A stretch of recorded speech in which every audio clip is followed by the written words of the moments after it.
Okay, good morning or good afternoon, everyone, depending when you're dialing in from. We'll just wait a few more minutes just to let everyone come in, but great to see everyone and a good turnout so far. So we'll start in a minute or two's time.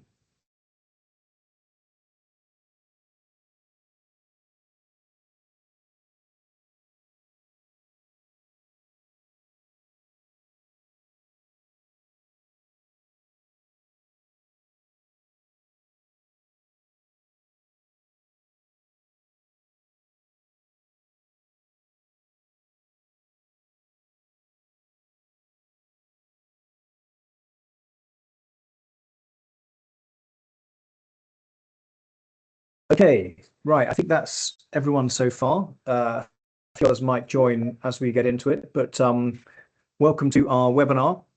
As you know, Spearfish, we run regular security updates on issues that we feel are pertinent, and looking at what's going on in Nigeria, particularly with the decision recently to withdraw the MOPOL cover for different security duties. We felt it was important to talk about this, so we've got together with one of our own experts, Neil Peckham, and a close colleague of ours, Bala Aliyu from Combat Associates, and we want to talk to you for the next 45 minutes or so just about our view on the implications for that, and hopefully generate some good Q&A. We'll do some speaking first with Neil and with Bala, and then we'll have 15 minutes. That will take about half an hour. We'll have 15 minutes at the end for Q&A, and just the form on that. If you could either put a question into the chat or put your hand up, and then I'll moderate when we come to the Q&A. So just to recap, it's a focused security briefing examining the evolving threat landscape in Nigeria amid, we feel, significant internal and regional disruption. This isn't just really related to Nigeria. We've got some surrounding issues in the countries that you'll have seen over the last week or so. However, with the particularly acute problem for us is the withdrawal of MOPOL units. We feel has created new security gaps within Nigeria, and that coincides with the heightened instability across these neighbouring states I've just alluded to. So a quick set of introductions. The two speakers. So Neil Peckham is our Senior Security Advisor at Spearfish, specialising particularly on Africa and Nigeria in particular. He has over 4 decades of experience in international security training and risk management. He specialises in organisational security, crisis management training, supporting clients across the aid, diplomacy and construction sectors. A word on Bala Aliyu. He is the CEO of Combat Associates, a collaborative partner of Spearfish's, and he is a highly respected security specialist with over 2 decades of experience in Nigeria and West Africa. He's advised international organisations, NGOs and private sector clients on complex security challenges, including kidnap, militant activity, community conflict and infrastructure-related threats. So those are our two speakers. I will now hand over to Neil, who will talk about understanding the emerging threat patterns in the region. Thank you, Dan. Rosie, could I have the next slide, please? I'm sure this is common knowledge to everyone, but we really need to start with an understanding of the dynamics across the region. And I'm sure everyone is aware that we've had a number of coups in the Sahel countries, Mali, Burkina Faso, and Niger. They have since created their own Alliance des États du Sahel, AES, and broken away from what was a cosy ECOWAS group. So we've now got a north-south divide. And indeed, Chad, although it's not formally had a coup, is actually in discussion about joining the AES grouping as we speak. You will also be aware that in recent weeks, we've seen a further coup in Guinea-Bissau in the west and a failed coup in the Benin Republic in the centre next to Nigeria on the western flank of Nigeria. That coup was a failure, not least because Nigeria was involved and Ghana in a swift military presence into Benin Republic to quell the coup before it could really take hold. So we're looking at a region of instability at the moment. AES countries have removed the First World support that they had in fighting their own insurgencies. That's both seen as support for their military position, but also interference in their own country. So they've removed them. That's all the Western countries, including the UN, US, France in particular, and elements of Russian contribution have been removed as well. What this has meant is that they have also lost all of that high-powered intel development and input that those Western support agencies could provide, and that has created the space for those insurgencies to expand and develop their operations. So that's the regional setting. If we go to the next slide, Rezi. And just to refine who we're talking about, we've got both Al-Qaeda elements and ISIS affiliated elements operating. In Mali in particular, what is known as JNIM, which is the AQ affiliation. I'm not going to give you the Arabic translation of that because my Arabic's not great. So JNIM, we'll call them. That's shown as red on this map. Is operating predominantly across Burkina Faso and Mali, but you can see on that mapping also that it's spreading down into the coastal territories, Côte d'Ivoire, top end of Ghana, and particularly into Togo and Benin. Their operations and attacks have started to spread it, and now into the western areas of Nigeria. The black symbolization on there is the IS affiliated organizations. We've got what is now termed as ISSP, Islamic State in the Sahel province, and of course ISWAP, the Islamic State in West Africa province, what we've seen operating in the northeast of Nigeria, around the Lake Chad Basin. So all of those operations are effectively expanding, being given space because of the inabilities of the AES countries to effectively stall them, and this is impacting both all the AES countries and into the ECOWAS coastal fringe. If we go on to the next slide, Rizzy. So what are we seeing in Nigeria? We have at least 80 armed groups operating across the country at the moment. Some of those have international affiliations to AQ and IS. Others are much more local and are either generated from a tribal affiliation or disaffected youth and disenfranchised elements of society. The ideologies behind their activities vary hugely. What it's not even shown on there is, for instance, MOPOL, the Igbo peoples of Biafra, the MEND organization down in the Delta. So the ideologies vary according to region and local focus. What I think I want to bring out here is that we've seen in the Northwest a developing challenge across Zamfara, Sokoto and Katsina, so focused especially on Sokoto, and that has got a linkage to ISSP because of a affiliation and historic linkage to the Sokoto Caliphate. And Kebbi, Kwara and Niger State are now being impinged by AQ affiliations, what they're referring to as the JNIM Nigeria Brigade. So we're seeing on the western side, coming across from Benin Republic, which by the recent coup has already indicated a weak governance, and there's an increasing development of these affiliated group attacks into the central western belt of Nigeria. The northeast continues. The Jazz, ISWAP linkage, and the operations continue in that area. I've shown two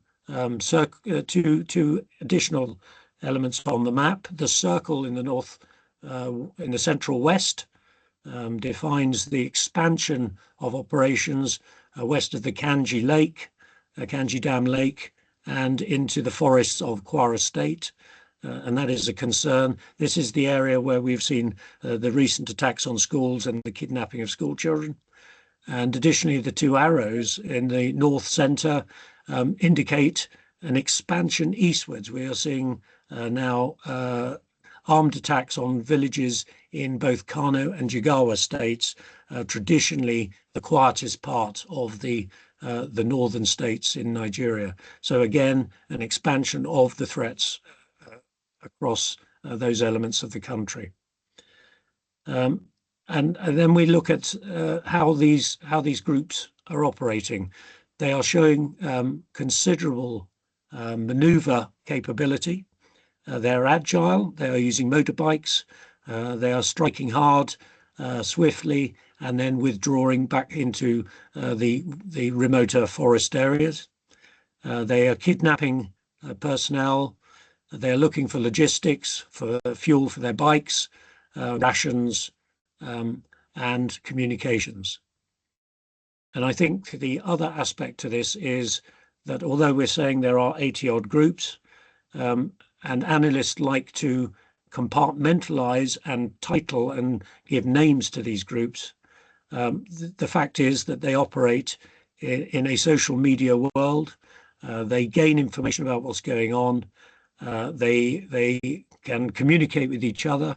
They can see who's having success, and they can copycat those techniques. Most recently, we have seen the pressures that the Christian bodies, and particularly the US president, has placed on Nigeria, accusing it of genocide against Christians. The pundits within Nigeria have been at pains to point out that Christians don't actually get targeted any more so than any other elements of society, and that the scourge is ubiquitous across the country in terms of targeting. However, when these organizations see a theme or success, they will copycat, and they will increase targeting in a similar manner. So we may, as a result of this focus on Christians as targets, see these gangs actually continually increasing their targeting of churches and Christian communities. And it will be interesting to see how that develops. I think this classification of groupings, we have terms such as Ansaru, seen to operate in the center of the country, originally AQ affiliated, but now linked more to the IS side of life. We have the Bakura group. They were Boko Haram jazz links in the northeast and operate predominantly north of the Nigerian border, but yet another grouping of the elements of armed groups that are operating in the northeast. And then we have the Lakawara group in the northwest of the country, and this is linking across into Niger and the IS influence into Zamfara and Sokoto. So a confused picture, a lot going on, 80 different groups with different ideologies and different mindsets, and a considerable challenge to anybody wishing to operate in the country. So I'm going to now bring in Bala, who has the challenge of facilitating travel and maneuvering around the country, moving principles in all fields of business. Bala, would you like to come in and discuss the travel management challenges you face? Okay, thank you so much, Neil. You've done a very comprehensive breakdown of the challenges we have. We We actually are surrounded, Nigeria is surrounded by Francophone countries, so communication, language barriers, so many things have actually caused the weakness in relationships and made it easy for such criminality to flourish all over the region. It's affecting not just religions, tribes, politics. Practically every single aspect has been affected by it. Looking at Nigeria specifically, Nigeria is also the richest country within these particular reaches. So it's also a tempting ground for them to empower themselves. So the countries, the bandits, the what do you call them, the herders, whatever, they come in to really get source of funds to improve on whatever their agenda is. So our target is to ensure that in all this chaos we bring order and safety. So looking at what our president said a couple of months ago regarding the withdrawal of police, police actually are engaged in practically any kind of security in the country.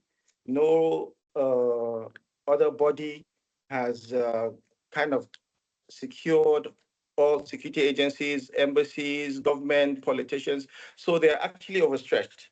So and the country has been going down a very terrible lane. I think it was necessary for the president to make such a decision for him to be able to mop up and try and see if he can build and try and revive the security architecture, as it's a huge breakdown that's happening. Well, with the withdrawal of the police, it affected about 70 to 100,000 police officers. That's a huge number of policemen that have been removed from VIPs and special services. Very huge. That's a huge number. And with that now being transmitted to the NSCDC, because the NSCDC now is the Nigerian Security and Civil Defense Corps. They are now mandated to secure the VIPs, provide arms, protect them in their movements and everything. This, unfortunately, didn't come with other kind of directions or directives to help them cushion it. So they were already overwhelmed. Nigerian Security and Civil Defense Corps is an overwhelmed body, already handling oil installations, government installations. So with this now coming up with the burden, it's a huge challenge. We have actually, we provide services, we provide escort services, protection services to our clients. And with the new directive, we've actually engaged the civil defense, and there is this foot dragging because of I think the influx from all areas of clients wanting their attention, wanting their services. So it's now become a hotbed, and they can't give you assurances in most cases, unless if you do your homework, that is preparedness, and make sure that you lock it down in time. You have to do real PRs. All your homework has to be in check for you to ensure that you get the attention of the civil defense. It's also weakened the for us, for a private security company. I think this is an opportunity for us. We've actually tried to look at ways to enhance and improve on our operations as a result of this particular policy. And we've looked at areas of strengthening the journey management in request of the making more robust travel plans, doing security recce's in advance, ensuring that we identify flashpoints, arrange with local infrastructure. They have military installations, police. So we now have to ensure that we look within and with whatever tools available to improve on our performance instead of just relying on the manpower. So there's a lot of homework now that is required when we're talking about handling our clients that's dealing with movement of VIPs or clients to areas. There has to be preparedness, a real backup plan. We have met with other agencies, been having meetings, trying to see how to build up and enhance this particular architecture. There is also a very key area that has come up that we need to look at also. I think this is the first time it's been presented on the platform, and that is the use of non-lethal weapons. The non-lethal weapons actually come up, I think, let me explain what they are. These non-lethal weapons look exactly like our conventional weapons, but they are not conventional. They use pellets. They are more like what do you call them? Guns. Actually, they shoot pellets. Paint guns, like the paintball guns, you mean? Definitely, yes, Yeah. yes. Actually, the DSS use them. The DSS use them. These are really covert information I'm giving you. The DSS use them for riot control. That's what they use these days. I think in Europe, those are the kind of things that are also used for riot control and protection. These things replace these weapons because we're talking about government also trying to reduce the use of weaponry in the country. So I think this is also an option that we can use for maybe township operations.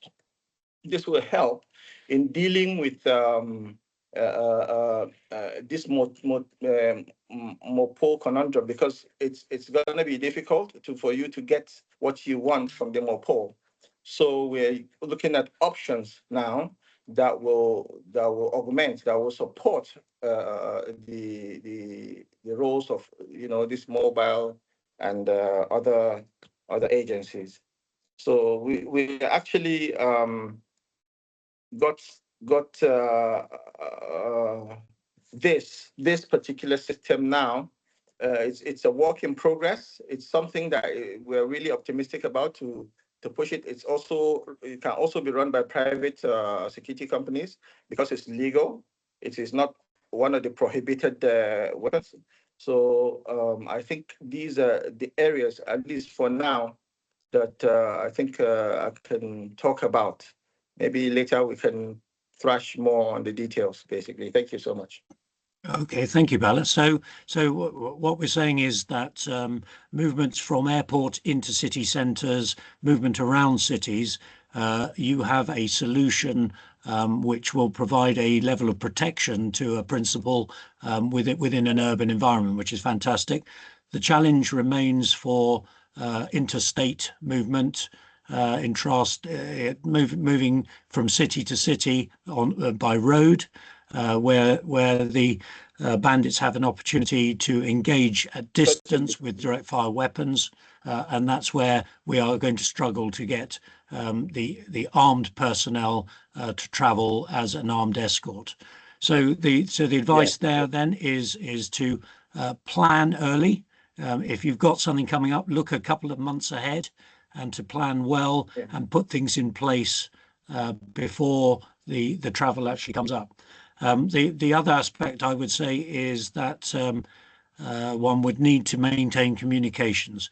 Now, Nigeria has its own challenges because it's a big country, and there are a number of different networks which are strong in certain areas and weak in others.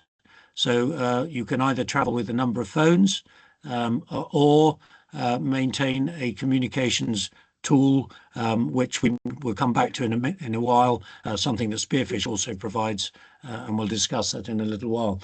Bala, what's... sorry, yeah, go ahead. Can I come in? There are areas like, in the journeys, we use like short range walkie-talkies. You know, they're more efficient. You know, Yeah. between vehicles and you know, in when you're having journeys. There are also things like the what do you call it? The posts. You know, there are short range posts. Nigeria kind of has a system where it has posted security agencies along the road. So Yes. we also try and build relationship with these things. Not that we let them know when we're moving, but we actually have connections with them, so that helps also in support. Thank you. Okay. Okay. Can we go on to the sonar slide, Rosie?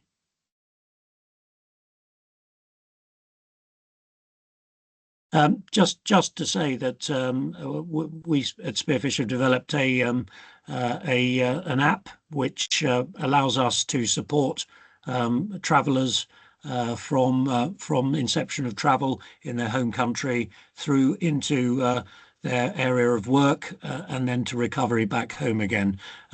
This platform is available to companies. And is scalable according to company size, but it has some specific facilities which work with Spearfish's mode of operations, where we use in-country regional security advisors to support the individual travel, or when I say in country, in the immediate area or zone of the world. So we are able to provide the traveller with reassurance that they have somebody to speak to on a regular basis in a chat facility if they have any concerns. There is also a check-in mechanism which works scalable according to the level of risk notified for the country being visited.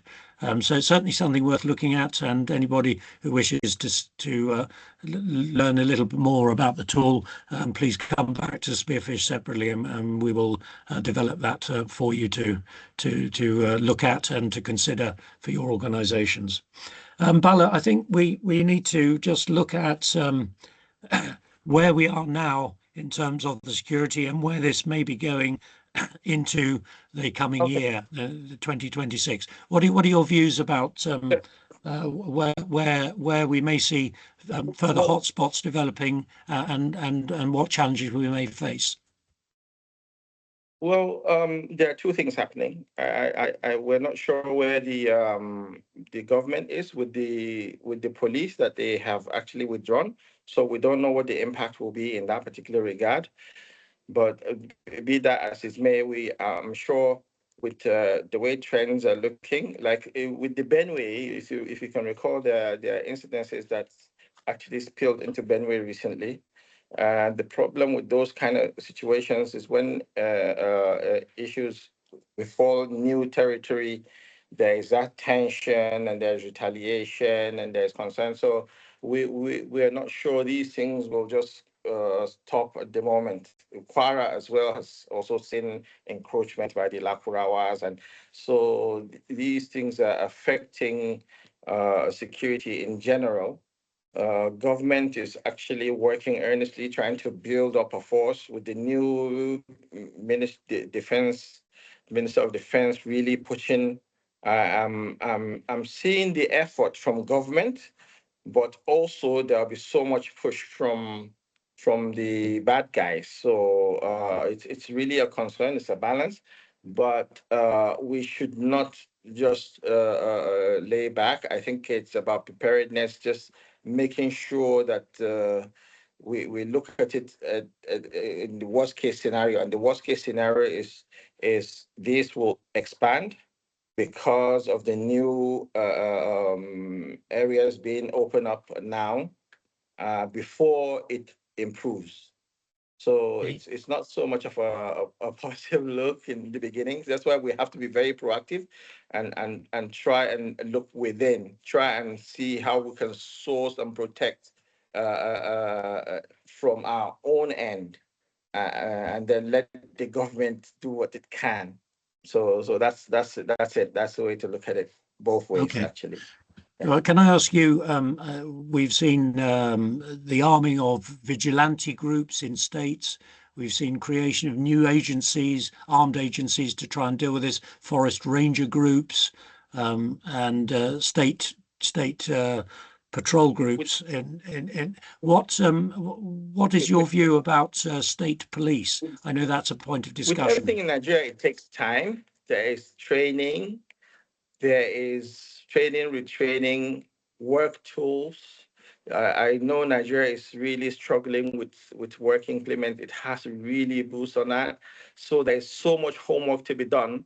And I don't think that will be done within a very short time. It's going to take a long while to get this right. And I know things like training take so much, so long, and this requires urgent attention. It's not something that you can delay. So that's the concern. That's the worry that we're not sure government will be able to catch up with all the park ranger being armed, all those things, and verifications. There's so much because there's infiltration in the system. There's a lot of infiltration by these groups, these bad groups into organizations, and before they can filter, it's going to be really complex. So that's a long-term process, not a short-term. And we really need to look at it now and know how to solve things now. Well, there are some positives. I note that, for instance, inflation has been coming down for the last 8 months from above 20%. It's now down to just above, still a horrendous figure, 14%. But so people are still suffering in terms of what they can afford on a day-to-day basis. I know there's a massive unemployment. There's still poverty, disenfranchisement of individual groups, and the economy, import exports, is still a challenge, as is foreign exchange levels.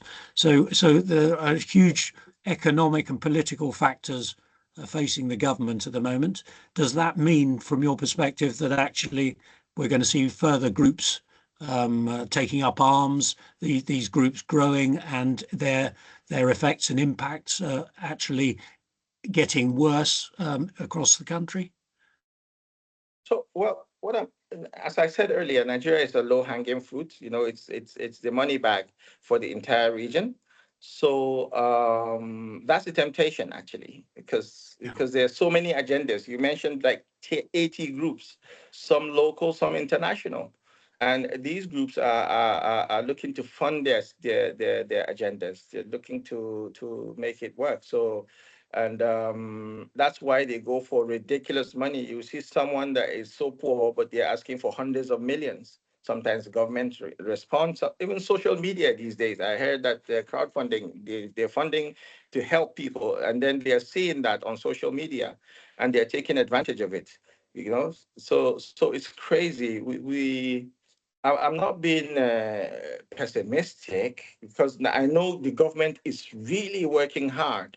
It's really trying to make it work. It's going all out to ensure that it uses the instruments, the Security Act instruments.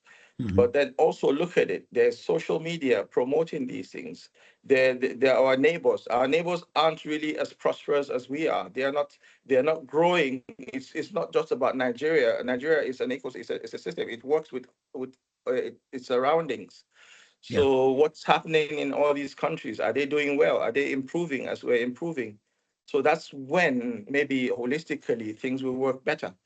But so that's why, the preparedness, the internal looking within for now, self-preservation is very key, I think. Thank you. Okay. Well, thank you very much, Bala. That's a very, very good insight into the challenges you face on a day-to-day basis. I think that we'll probably wrap it up there. I think in overview, we're seeing a multiplicity of security challenges across the region. And as Bala says, Nigeria is seen as the wealthy man of West Africa, and it's understandable that these forces are focusing both from outside and within the country. These are the challenges that we as a security company and Bala with his security company have to contend with. That's the day-to-day bread and butter for us, is to support organizations who wish to operate and do business within Nigeria. It's not impossible by any means. It is a country of vast size, and what we hear in the news with the ability to transmit news instantly these days and social media are still, discrete hotspots primarily, rather than countrywide and statewide concerns and events. So the threat is there. It's a matter of identifying the threat horizon and then looking at suitable mitigations in order to safely operate within the environment. We're very happy to talk to anybody who we can assist in that field. Dan, I think we're done. If we've got any questions coming in, we're very happy to field those. Okay, thank you, Neil, and thank you, Bala. So yeah, let's open up for questions. We've got about 10 minutes left. Either put them in the chat or raise your hand and ask away.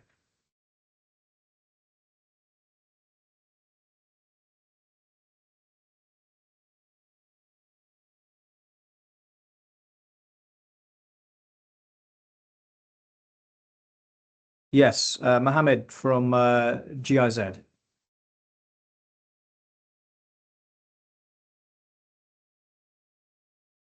Yeah, thank you very much, Neil, Rose, and Bala. This is really a good one, and mine is just a quick one. Like, how often do you organize something like this? And yeah, because we would like to be beneficiaries of inputs like this. Of course, it will shape in how we do our analysis and how we report to our various organizations.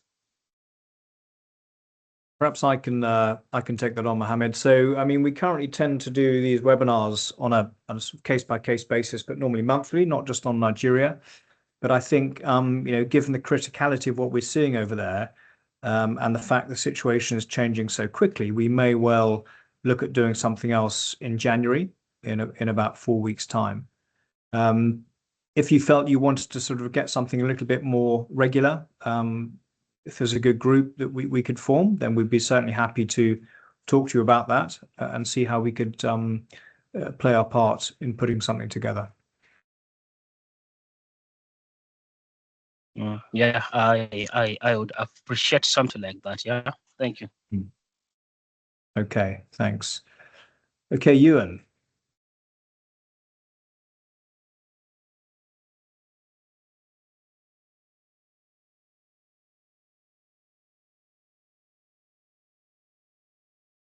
Okay, right, unmuted now. Thank you, Dan. 2 questions. Firstly, can you share the maps? I found those extremely useful for our own situational awareness. I don't know what the kind of discretion on that is, so just a question there. And number 2 is, it's been very interesting listening to some of the discussion of the response, not just from the government security forces, but also the possibility of vigilante groups and private armed security. I'm just wondering what your thoughts are, Neil and Bala, on the effect on insecurity for communities, and particularly for those working with them and traveling to them. Because often we see not just the problem of the perpetrators, but the problem of the response creating additional insecurity. So I'd be interested in your thoughts. Neil, do you want to take that first? Yeah, and sure. Pass across to Bala. Yeah. Okay, yes, of course. Okay, thank you. Of course, there are frustrations in the country, in the local, especially in the outskirts. The concern is of preservation. The security architecture out there actually is it's a mess, unfortunately. People are relying on themselves for safety. So people are concerned about safety. Yeah, definitely you have to relate with that. But I think government is on a turnaround. They're seeing that. I think They're already working on trying to see that they improve security. Actually, what's the name of the town? Ibeto. If you've heard of Ibeto, Ibeto is a village next to mine. So it's actually happening now. I think that there's so much improvement out there, with government really being flexible, trying to get the community involved, trying to get people engaged in being conscious about their environment and security. Now they're helping and supporting government, but it's still in the beginning. It's still in the starting phase. So things might get better definitely with time, and that's what we're hopeful about. Thank you. If I give you my two pennyworth, I think you're right, Ewan, that state governments have seen a means to an end by providing weapons for community vigilantes. That means that the police can be used for other tasks elsewhere, and they have been, possibly erroneously, by doing MOPOL tasks rather than being out policing. But what it does mean is the vigilante groups are getting weapons, but they're not getting the training, and they are sometimes very trigger happy and will shoot first and then ask questions afterwards. So there's a high degree of ill discipline risk when you arm groups that are defending what is their own communities, their own villages, etc. And that can be quite dangerous for anybody trying to deliver aid or whatever in approaching those organizations. And it comes down to communication. If you're heading somewhere, you need to phone in and let them know you're coming. Communicate with people to say this is us. We're coming at a certain time to do something, and making sure that people know before you travel. I'll also add that for private security companies like us, our concern is the proliferation of arms. And it's looking like more weapons. Sorry. You're right. Go on. Sorry. Can you hear me? Yeah. Yes, you're there. Yeah. Carry on. Okay. So the proliferation of weapons isn't a good thing. We prefer other solutions. That's why we're also looking within to see if we can break the jinx from within. That's why we want to also start promoting things like the non-lethal, things that can turn things around, basically. So that's the whole idea of our own approach to this, by trying to go the other way, another direction. Okay, thank you, Neil. Thank you, Bala. Okay, so a question from Ines. Hi, thank you very much. So my question is about the implementation on the removal of the MOPOL.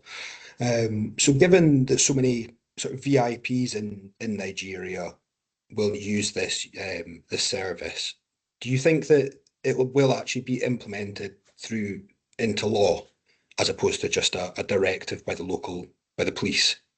And the national government will turn around and say, as you know, a lot of influential people still want this, so it's staying. Sorry, please. The government is really has put its foot down on this. They've even established a task force that I think it's enforced now. That goes out to ensure that there is enforcement. There is a serious attention to this from the presidency directly. So it's a huge concern. The police kind of wiggled their way out before on this because, the country is so large, the security situation is huge, but government is actually clamping down on them. They even have a task force on this. So it's really a serious matter. And I think it should be looked in seriously. This time around, I think they really mean business.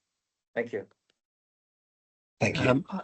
I think also that it's a challenge for the government, not least because a large number of policemen made a significant income about doing this additional moonlighting operation to their normal policing work. It was sanctioned from the highest level within the police force and recognised as a means of funding the police in a way, because they were getting a lot of money out of it. How that's going down now that they've been removed, I don't know, and that could create its own challenges downstream.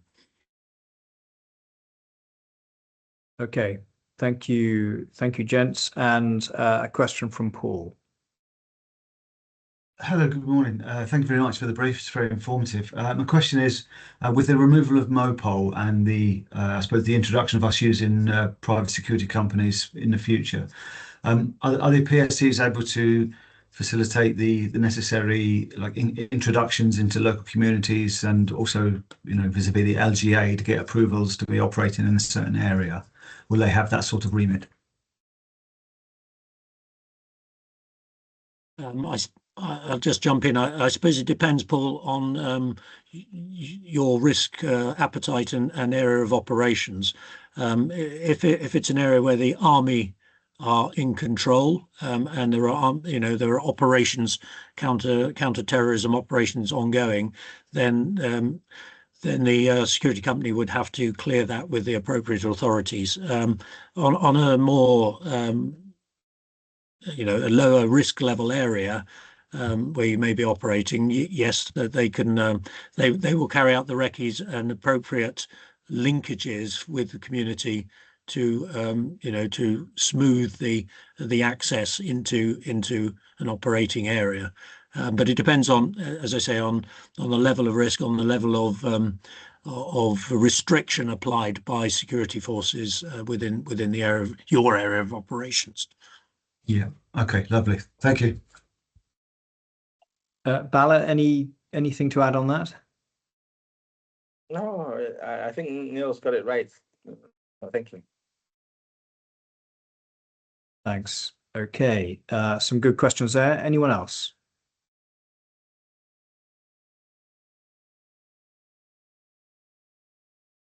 Okay. So I think that's us then. I'll just wrap things up and we'll close it down. We will share slides as requested. There is a recording of this that I think we will make available somewhere as well, so you can share that within your organizations.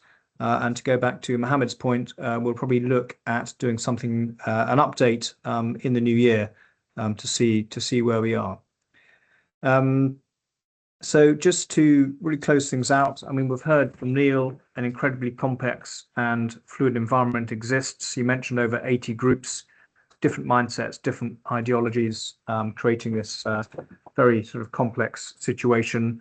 From Bala, the withdrawal of between 70 to 100,000 police officers has created a huge issue, and NSDC are really overwhelmed. And so there's all sorts of workarounds being adopted. I think that to sort of give you the positives, a lot of our clients do not necessarily rely or did not necessarily rely on MOPOL. They relied on things like good, robust risk assessments, stakeholder engagement, comprehensive security planning, and that there's no reason for that to have changed. So there's one less tool in your arsenal, but there's still lots of things you can do, going back to first principles, that everyone should be doing anyway. But if you're not, now it's critical more than ever to go back and sort of make sure that everything that should be in place from a procedural and planning perspective and response is being done. So yeah, a big thank you from me to Neil and to Bala. Thank you to everyone who's come on, and particularly those who've given you some questions. I think it's been really useful. And I look forward to speaking to you all in a month's time. If we don't speak before then, have a good holiday period and stay safe. Thank you all.